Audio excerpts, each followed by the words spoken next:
नमस्कार। अस्तित्व, भाषा, संस्कृति और विरासत के इस अंक में आज आपकी मुलाकात करवाएंगे सुप्रसिद्ध हिंदी के लघु कथाकार, कवि और आलोचक डॉक्टर आदर्श जी से। सर, आपका एक्साइटेड स्टूडियोज़ में बहुत बहुत स्वागत। नमस्कार, धन्यवाद भाई राजू जी। सर, जब भी हम साहित्य की बात करते हैं तो जम्मू संभाग में हिंदी में, इंग्लिश में या फिर डोगरी भाषा में, पंजाबी में भी साहित्य की रचना हो रही है, लेकिन आलोचना की बहुत कमी है। ऐसा है कि आलोचना के लिए एक, जहाँ तक आलोचक का दायित्व है, वो निष्पक्ष होना चाहिए। और आलोचना की स्थिति अब ये है कि आलोचना की नहीं जाती, करवाई जाती है। तो वो किसी ने कहा था कि विमोचनात्मक आलोचना। जी हाँ, तो उस स्थिति में वो आलोचना ना रहकर कुछ और ही बन जाता है। कभी वह नकारात्मक हो जाती है, कभी वह सकारात्मक हो जाती है, निष्पक्ष नहीं रहती। और आलोचना वही है जिसमें आलोचक बिना अपने को भी संलिप्त किए रचना के संबंध में खुली बात कहे, जो कि बेबाक राय हो उसकी। तो आलोचना के कर्म में ऐसा नहीं कि जम्मू कश्मीर में ऐसी स्थिति इस समय पूरे भारत में, हिंदी क्षेत्र में भी है, डोगरी में भी है, अन्य भाषाओं में भी है, कि जो आलोचना का स्तर था वह पहले दिन प्रतिदिन गिरता जा रहा। ऐसा नहीं है अच्छे आलोचक भारत में नहीं हैं, या जम्मू कश्मीर में भी कुछ हैं, लेकिन उसमें मित्रता, शत्रुता ये जब लिप्त हो जाते हैं तब असली आलोचना तिरोहित हो जाती है। व्यक्तिगत आलोचना भी होती है। कुछ आलोचक ऐसे भी मेरे ख्याल में, जिनको हम आलोचक कह नहीं सकते, लेकिन वो ज़बरदस्ती जो आलोचना होती है ना, कोई भी पेपर में लिखना हो या किसी किताब पे पेपर लिखना हो, तो जैसे खुद आपने कहा कि वो व्यक्तिगत आलोचना भी हो जाती है। सर, मैं आपसे एक बात जानना चाहूँगा कि जैसे बुक रिलीज़ होती है, वहाँ पे पढ़ा जाने वाला पेपर क्या आलोचनात्मक होता है? वो उसको तो हम कतई आलोचनात्मक नहीं कह सकते। उसको यदि कहा जाए तो परिचयात्मक वो विवेचन है। और उसमें अभी तक भाव ये होता है कि दर्शकों के सामने, श्रोताओं के सामने उस पुस्तक के बारे में अच्छी अच्छी बातें कही जाएं, ताकि श्रोताओं की उत्सुकता बढ़े उस पुस्तक के प्रति। ऐसा तो नहीं कि जब बुक रिलीज़ होती है तो सामने जो उसके रिश्तेदार भी बैठे होते हैं, दोस्त भी बैठे होते हैं, जिनके बीच में उसका एक ऑरा सा क्रिएट होता है, तो उसको धक्का सा लगता है अगर आलोचना की जाए तो? लगना नहीं चाहिए। मेरी एक पुस्तक पर मेरे ही एक पाठक ने अपने समय मांगा और मंच पर उसने कुछ मेरी कहानी संग्रह पर कुछ आपत्ति प्रकट की। मज़ेदार बात यह हुई कि मुझे उसका उत्तर देने की आवश्यकता उतनी नहीं पड़ी। मेरे ही पाठकों ने उसकी उस आपत्ति का विरोध किया। और विरोध भी नहीं कह सकते, समर्थन नहीं किया। तो मुझे उत्तर देने की आवश्यकता नहीं पड़ी और उनको उत्तर मिल गया। मैं नहीं कहता कि वह उससे पूरी संतुष्ट रही, लेकिन पाठकों ने अपना दायित्व निभाया। मेरे ख्याल में वो मंच भी नहीं रहता कि जब पुस्तक का विमोचन हो रहा हो। और हमारे जम्मू संभाग में भी तो वही लोग आया करते हैं जो रिश्तेदार होते हैं। साहित्यकार तो बहुत, आप समझो, कम ही आते हैं, तो उनके सामने आलोचना उस लिहाज से होनी नहीं चाहिए। आलोचना के लिए अलग मंच होता है जहाँ पे आलोचना हो। फिर वस्तुतः आलोचना भी सही शब्द कहाँ तक सही है, मैं तो उसे कहता हूँ कि एक समीक्षा का शब्द हमें उठाना चाहिए कि समीक्षा में वो बेबाक बात कहे कि जो विषय लेकर ये कविता या कहानी या उपन्यास लिखा गया है, उसका निर्वहन अंत तक लेखक ने किया है या नहीं, यदि किया है तो कितने प्रतिशत किया है। तो इस समीक्षा को जब इस दृष्टि से किया जाएगा तो उसका साहित्य में भी महत्व होगा और साहित्य में उसका योगदान होगा, और पुस्तक का लेखक जो है अपनी आगामी रचना में सतर्क रहेगा कि मुझे जो प्रस्तुत करना है उसके प्रति मेरा जो दायित्व है उसका मैं पूर्ण निर्वहन करूं। सर आपने दायित्व की बात की तो क्योंकि हमारा जो कंसेप्ट है वो है अस्तित्व, भाषा, संस्कृति और विरासत का। तो भाषा तो ज़ाहिर सी बात है डोगरी भाषा, लेकिन डोगरी भाषा के साथ ही जैसे आप हिंदी में लिखते हैं तो वो दायित्व आप हिंदी भाषा के माध्यम से भी बखूबी निभा रहे हैं, क्योंकि आपकी रचनाओं में रहती तो अपनी ही संस्कृति होगी, अपनी ही विरासत, अपना ही परिवेश। तो दूसरी भाषा के माध्यम से भी हम लोग अपनी साहित्यिक विरासत हो या सांस्कृतिक विरासत हो उसको बचा सकते हैं। जी हाँ, मैं कहता हूँ कि जिस तरह एक गुलदस्ते में विभिन्न रंगों के फूल रहते हैं, तो ये ज़रूरी नहीं कि जम्मू कश्मीर में केवल डोगरी भाषी व्यक्ति ही रहें, लेकिन डोगरा संस्कृति तो एक ही है। तो अब तो आपकी प्रादेशिक 5 भाषाएं सरकारी रूप से भी स्वीकृत हो गई हैं। तो इसलिए यहाँ हिंदी भी चल रही है, पंजाबी भी चल रही है, अंग्रेज़ी भी चल रही है, डोगरी भी चल रही है, उर्दू भी चल रही है। तो इसमें लेकिन संस्कृति एक है, गुलदस्ता एक है। तो उस संस्कृति के आप अछूते नहीं रह सकते, और यदि आप अछूते हैं तो फिर आप विदेशी हैं। मैं यहाँ पे एक बात कहना चाहूँगा कि जैसे सर तो हिंदी में लिखते हैं, लेकिन जैसे अभी बात हुई कि सांस्कृतिक विरासत को हम हिंदी के माध्यम से भी तो बचा सकते हैं, लेकिन एक और बात जो है, डोगरी का जो उच्च कोटि का साहित्य है उसको अलग अलग भाषाओं में अनुदित भी तो किया जाना चाहिए। अनंत वेदराही जी का बहुत पॉपुलर नावल है, वो अगर डोगरी में ही रहता तो कुछ ही पाठकों तक सीमित रहता, लेकिन डॉक्टर आदर्श जी ने उसका हिंदी में अनुवाद किया और हिंदी पाठकों तक भी डोगरी का वो साहित्य, अमूल्य साहित्य पहुंचा। जी, मुझे सौभाग्य मिला, आदरणीय वेदराही जी ने मुझे अवसर दिया कि मैं उनके अनंत उपन्यास का हिंदी अनुवाद करूं, और उसमें मुख्य कारण यह भी था कि जब तक वह हिंदी में अनुदित ना होता तब तक वह अन्य भाषाओं में नहीं पहुंचता। तो जैसे ही मैंने यह उपन्यास हिंदी में अनुवाद किया, यह तुरंत 6 भाषाओं में पहुंच चुका है, और अभी अन्य भाषा में भी उसके अनुवाद हो रहे हैं।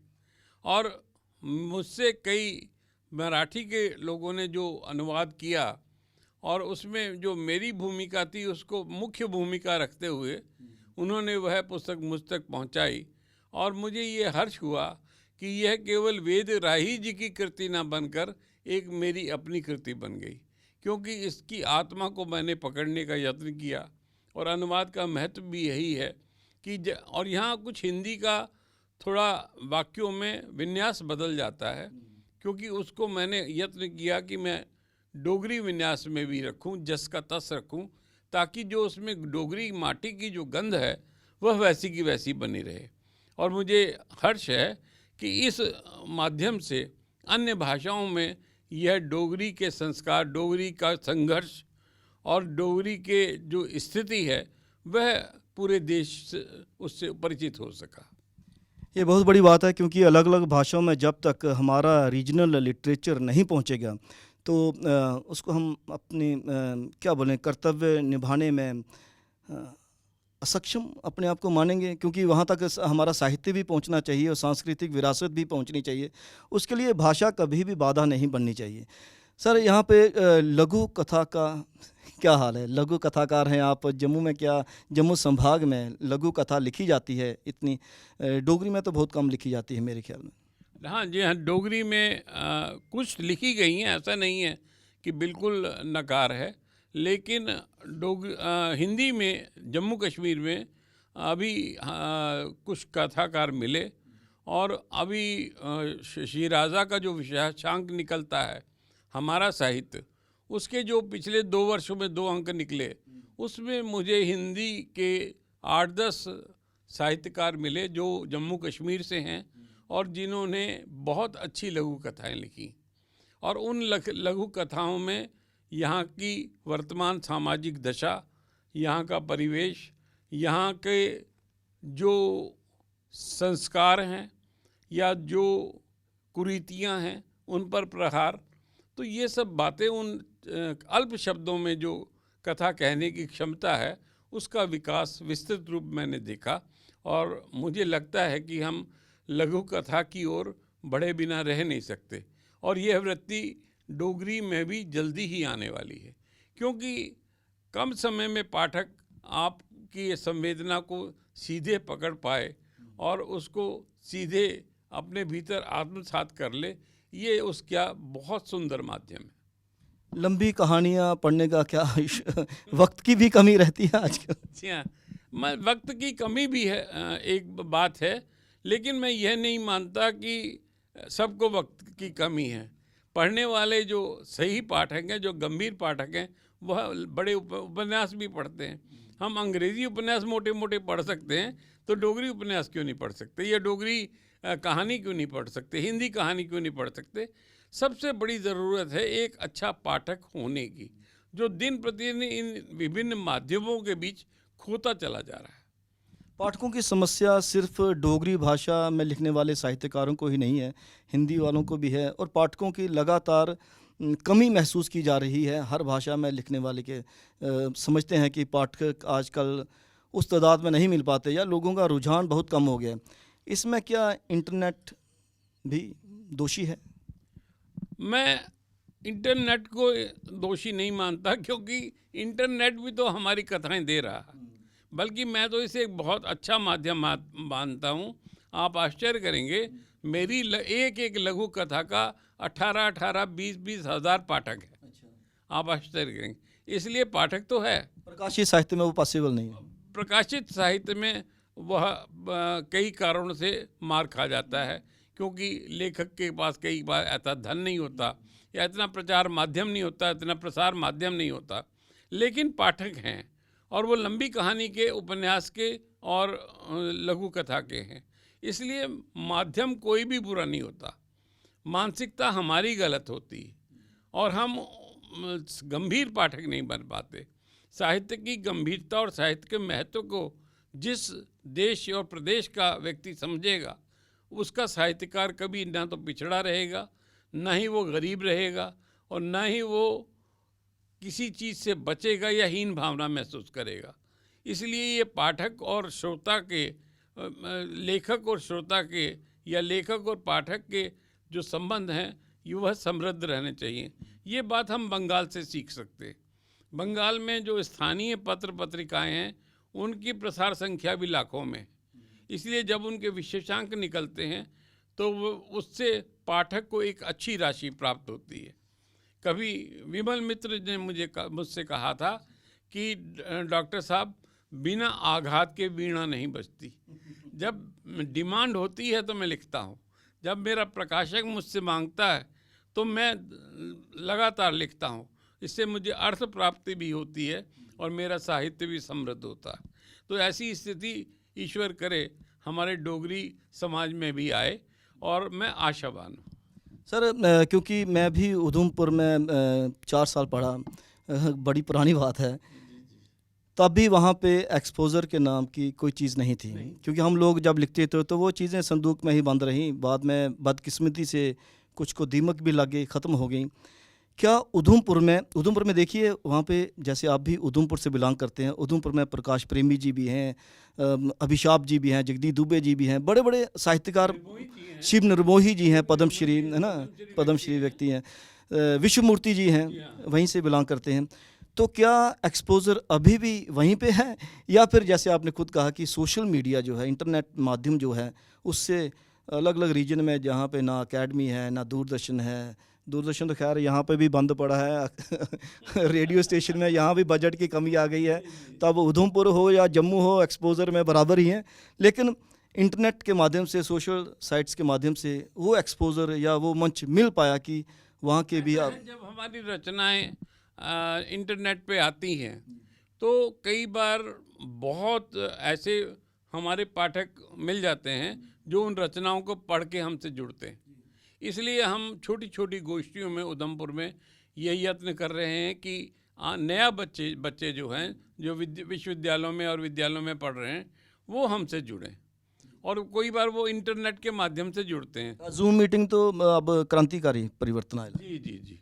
तो इससे जो है वह जुड़ाव बढ़ रहा है, और मैं किसी माध्यम को साहित्य का शत्रु नहीं मानता।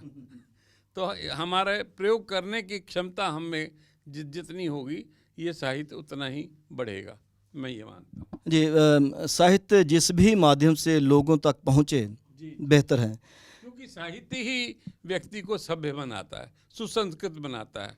इसलिए साहित्य होगा तो हमारा समाज संस्कृत और सुसभ्य होगा और हमारे देश का वो विकसित करने में सहायक होगा।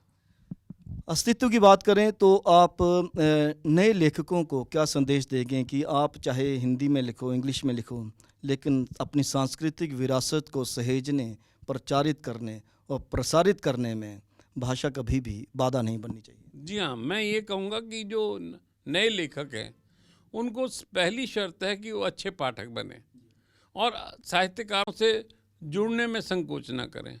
यदि उन पाठक अच्छे हैं और उन्होंने विभिन्न क्षेत्रों की रचनाओं को पढ़ा है तो उनका भाषा का विकास भी होगा, उनको सामाजिक चेतना भी उनकी बढ़ेगी और जो देश के प्रति, समाज के प्रति उनके क्या कर्तव्य हैं वो उसके प्रति भी जागरूक होंगे। इसलिए किसी भी समाज में जब व्यक्ति सुपठित होता है तो वह आगे के अपने कर्तव्यों को समझने में सभ्य बन जाता है, समझदार बन जाता है और वो देश के लिए बड़ा हितकारी है, समाज के लिए बड़ा हितकारी है। इसलिए साहित्य का पनपना, निरंतर विकसित होना बहुत ज़रूरी है किसी भी देश की सामाजिक, आर्थिक और सांस्कृतिक परंपरा को आगे बढ़ाने के लिए। सर, आप एक्सेलसियर स्टूडियोज़ में आए, आपका बहुत बहुत धन्यवाद। भाषा के हवाले से बात की जाए तो अगर आप डोगरी भाषा में लिखें तो अच्छा है, लेकिन आप अगर अपनी सांस्कृतिक विरासत को दूर दूर तक पहुंचाना चाहें, विश्व के कोने कोने तक, देश के कोने कोने तक, तब आप चाहे राष्ट्रभाषा हिंदी में लिखें, वो भी सभी के लिए प्रेरक रहेगा। कैमरा पर्सन करण सिंह के साथ मैं राजेश्वर सिंह राजू, एक्सेलसियर स्टूडियो से, नमस्कार।